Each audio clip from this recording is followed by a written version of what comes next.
بات ہے ایک جنگل کی اور وہاں ایک کوا رہتا تھا۔ آپ جانتے ہیں نا، کوے کا رنگ بڑا کالا سیاہ ہوتا ہے، مگر وہ بڑا خوش تھا، بہت انجوائے کر رہا تھا لائف کو، طرح طرح کے کھانے کھاتا اور رات ہوتی تو کسی بھی خوشبودار درخت پر جا کر رات بسر کرتا، انجوائے کر رہا تھا اپنی لائف کو۔ اچانک اس کی نظر ایک سفید کبوتر پر پڑی۔ وہ سوچنے لگا کہ میں کالا اور یہ سفید، یہ کتنا خوبصورت ہے، کتنا اچھا لگ رہا ہے، مجھ سے زیادہ خوش تو یہ ہوگا۔ اب اسی خیال میں وہ پریشان رہنے لگا اور اسے رات کو نیند بھی نہ آئے۔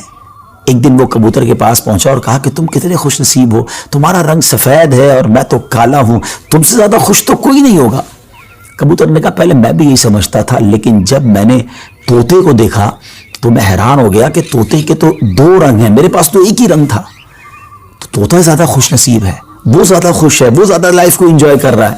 اب کوا کبوتر کو چھوڑ کر طوطے کے پاس پہنچ گیا۔ کہا طوطے تم تو زیادہ انجوائے کرتے ہوگے، کتنے خوش ہوگے کہ تمہارے پاس تو دو رنگ ہیں جسم پر، تمہاری باڈی بہت خوبصورت لگتی ہوگی۔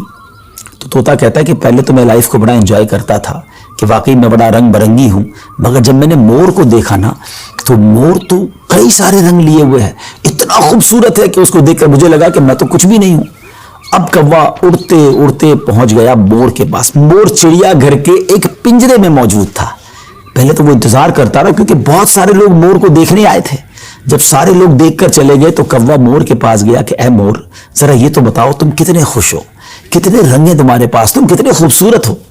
مور کہتا ہے پہلے تو میں یہی سمجھتا تھا کہ ہاں میں بہت خوبصورت ہوں، مگر پھر میں نے غور کیا کہ اسی خوبصورتی کی وجہ سے تو چڑیا گھر میں قید ہو گیا ہوں، روزانہ ہزاروں لوگ مجھے دیکھنے آتے ہیں مگر میں آزاد نہیں ہوں۔ اور پھر میں نے بڑا غور کیا کہ وہ کون سا پرندہ ہے جو چڑیا گھر میں قید نہیں ہے، تو مجھے سمجھ آئی کہ کوا ہی ایک پرندہ ایسا ہے جو چڑیا گھر میں قید نہیں ہوتا، اس کو کوئی قید نہیں کرتا۔ ناظرین، کوے نے جب یہ سنا تو اسے احساس ہوا کہ میں بھی اپنی جگہ پر واقعی خوش نصیب ہوں۔ اب یہاں بظاہر تو یہ ایک فرضی واقعہ ہے، لیکن اگر اس کو ہم اپنی زندگیوں پر امپلیمنٹ کریں، اپنے بارے میں سوچیں، ہمارے پاس بہت کچھ ہے، لیکن جب کسی کو ہم سے زیادہ والے کو ہم دیکھتے ہیں نا تو ہمیں اپنی چیزیں کمتر نظر آنے لگتی ہیں، اپنا گھر چھوٹا لگنے لگتا ہے، اپنی موٹر سائیکل، اپنی گاڑی، اپنی سائیکل وہ ہمیں بڑی کمتر لگتی ہے جب کسی کی بڑی گاڑی دیکھتے ہیں، کسی کا بڑا گھر دیکھتے ہیں، کسی کی لائف سٹائل کو دیکھتے ہیں، جو ہے اس پر انجوائے نہیں کرتے بلکہ اس پر شکوہ کرتے ہیں، ناشکری کرتے ہیں۔ اس طرح زندگی نہیں گزرے گی۔ اگر آپ ہمیشہ اپنے سے آگے والوں کو دیکھتے رہیں گے تو پریشان ہی رہیں گے۔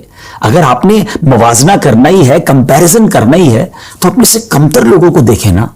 کئی لوگ بڑی مشکل زندگی گزار رہے ہیں، اللہ نے مجھے اور آپ کو بہت خوشحال رکھا ہے، جی ہاں اب بھی ہم لاکھوں کروڑوں سے اچھے ہیں، لیکن مسئلہ یہ کہ ہمیں تو آگے والوں کو دیکھ کر ڈیمورلائز ہونا ہوتا ہے۔ شکر ادا کیجئے اور سبحان اللہ، میرے رب کا تو وعدہ بھی ہے نا قرآن میں، لَإِن شَكَرْتُمْ لَأَزِيدَنَّكُمْ، تم میرا شکر ادا کرو میں تمہیں اور دوں گا۔ تو جب آپ اللہ کا شکر ادا کر رہے ہوتے ہیں نا کہ یا اللہ تو نے مجھے کروڑوں سے اچھا بنایا، تو وہ اور عطا فرماتا ہے، آپ اور آگے بڑھتے ہیں۔ تو بہرحال یہ چھوٹی سی حکایت ہے، اللہ کرے اس سے سبق لیں، ناشکری چھوڑ دیں اور شکر ادا کرنے والے بن جائیں۔